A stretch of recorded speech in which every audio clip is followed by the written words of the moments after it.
एक सांगू का तुम्हाला, टाळ्या जोरात वाजवल्या आणि ते जर गालावर फिरवले तर गोल्डन प्रेशियल सारखं सुंदर दिसतात.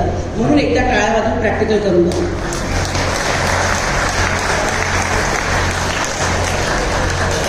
श्रोते हो, यानंतर तो जो मी आता जास्त वेळ घेणार नाही, मी तुमचा अंत बघणार नाही. बघा, अगदी 10 मिनिटाच्या कथाला उगलेला आहे, अगदी शांतपणे ऐका.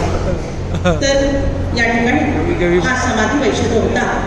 कुसुमश्रेष्ठी म्हणून जन्माला आला कल्लाराच्या घरी. फुलांचा वर्षाव झाला म्हणून त्याचं नाव कुसुमश्रेष्ठी ठेवण्यात येतं. आणि हा कुसुमश्रेष्ठी पूर्ण अशी गोदावरी नदीच्या तीरावर पेणू गौंडा नगरी निर्माण केली होती. जणू काही कैलासाची प्रतिकृती. आरशात पाहिल्यावर आपला चेहरा आपल्याला दिसतो, त्याप्रमाणे प्रति कैलास म्हणजे पेणू गौंडा नगरी. पेणू म्हणजे काय? छोट्या छोट्या टेकड्या आणि गौंडा म्हणजे काय? डोंगराळ प्रदेश. आणि गोदावरी गायीच्या दानाचं पुण्य लागणारी अशी ही गोदावरी नगरी. आणि 18 पट्टणाचं राज्य म्हणजे चंद्रपूर, नागपूर असे 18 नगर होते. आणि प्रत्येक ठिकाणचा एक सावकार होता. त्याला म्हणतात, आता आपण श्रेष्ठी म्हणत होतो, कुसुमश्रेष्ठी, आणि पुढे अपभ्रंश म्हणून शेट्टी झालं होतं. आणि जे गोत्र 612 होते ते गायीच्या गोभिलात होते, शेणामध्ये. त्यांनी पण गायीची प्रार्थना केली. म्हणून वैश्य समाजाची माय कोण आहे? गोमाय आहे. जे गायीच्या शेणामध्ये वैश्य लोक होते त्यांना गायीने आपल्या गर्भात धारण केलं आणि उजव्या कानातून पुरुष जन्माला आले आणि डाव्या कानातून स्त्रिया जन्माला आल्या. म्हणून गरोदर असताना विचारतात, उजवीकडून फिरतं की डावीकडून? तिथे पण भेदभाव. उजवीकडून फिरला तर पुरुष होतात, मुलगा होतो, आणि डावीकडून फिरलं तर पोरी होतात म्हणतात. तर गायीच्या कानातून निघालं म्हणून काय म्हणतात? गोमठी म्हणतात संस्कृतमध्ये. पण आपण अपभ्रंश केलं आणि आपल्या समाजाचं नाव गोमटी पडलं, गाय. आणि त्या गाय म्हणून आपल्या समाजाची माय कोण आहे? गाय आहे. रोज पहिली पोळी काय काढायला पाहिजे? गायीची, आणि शेवटली पोळी कुत्र्याची. सातारकर महाराज म्हणतात, बायकांना इतकी घाई असते, पहिली पोळी नवऱ्याला चालतात, म्हणून नवरे गायीसारखे शांत झाले. आणि शेवटची पोळी स्वतः खातात. जय जय रामकृष्ण श्रोते हो, मी मुद्दाम सांगितलं कोणी झोपलं का वगैरे म्हणून पाहायसाठी. आणि मला विश्वास आहे, कारण कोणीच जाणार नाहीये, कारण याच्यानंतर महाप्रसाद आहे. मी अंत नाही बघणार, फक्त 10 मिनिटं. आणि त्यानंतर त्या 18 पट्टणाचं राज्य होतं. कुसुमश्रेष्ठी धर्माध्यक्ष, प्रजाध्यक्ष, न्यायाध्यक्ष आणि लोकाध्यक्ष राजा होता. प्रजेवर पोटच्या पोराप्रमाणे प्रेम करत होता. आणि त्याचं मैत्रियस गोत्राची मणिकुंडलाची कन्या कौसुंभी, तिला कुसुम अंबा, पहिल्याच्या काळी मोठ्या ज्येष्ठ लोकांना अंबा म्हणत होते, म्हणजे देवीचं रूप. तिच्याशी विवाह झाला. शुभमंगल सावधान मधुवर्यो शुभम भवतु.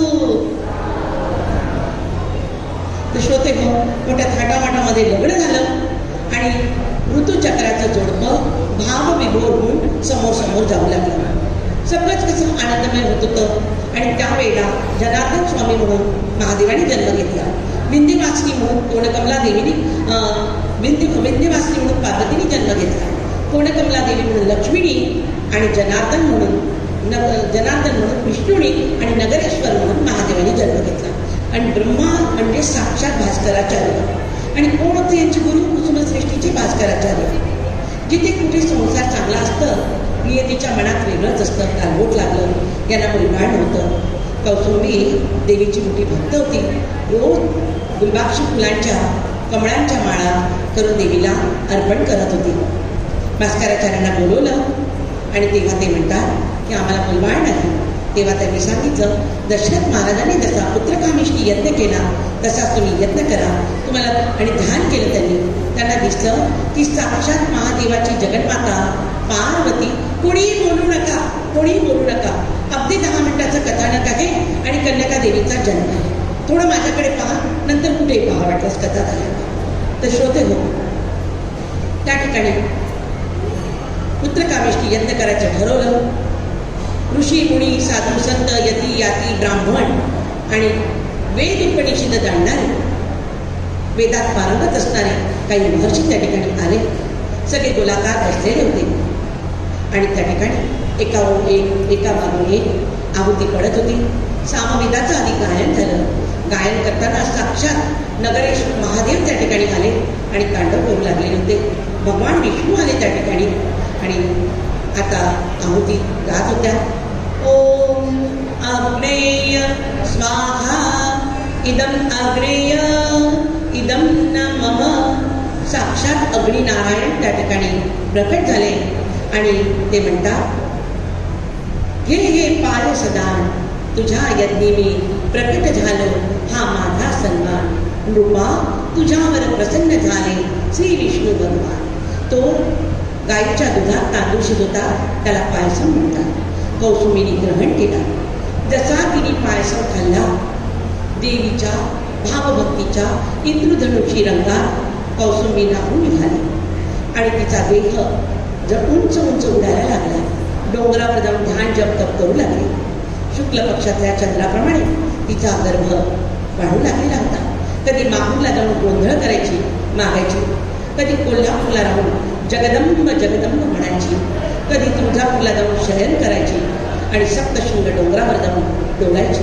काश्मीर ते कन्याकुमारीपर्यंतच्या सर्व देवी देवतांचं तिला दर्शन होत होतं. आणि पुण्यपावन अशा वैशाख महिना लागला. वैशाख महिन्याची दशमी तिथी होती. ब्रह्ममुहूर्तावरच पावसाच्या रिमझिम सरी आलेल्या होत्या. पूर्वेला तांबडं फुटलेलं होतं. धरती सौभाग्यवती, मंगलवती, पुण्यवती, आनंदमती झालेली होती. उषा प्रभा, सायंप्रभा पुलकित झालेल्या होत्या आणि रमा महालक्ष्मी पायामध्ये रिद्धी-सिद्धीचे पैंजण बांधून चुम चुम चुम चुम करत नाचत होती.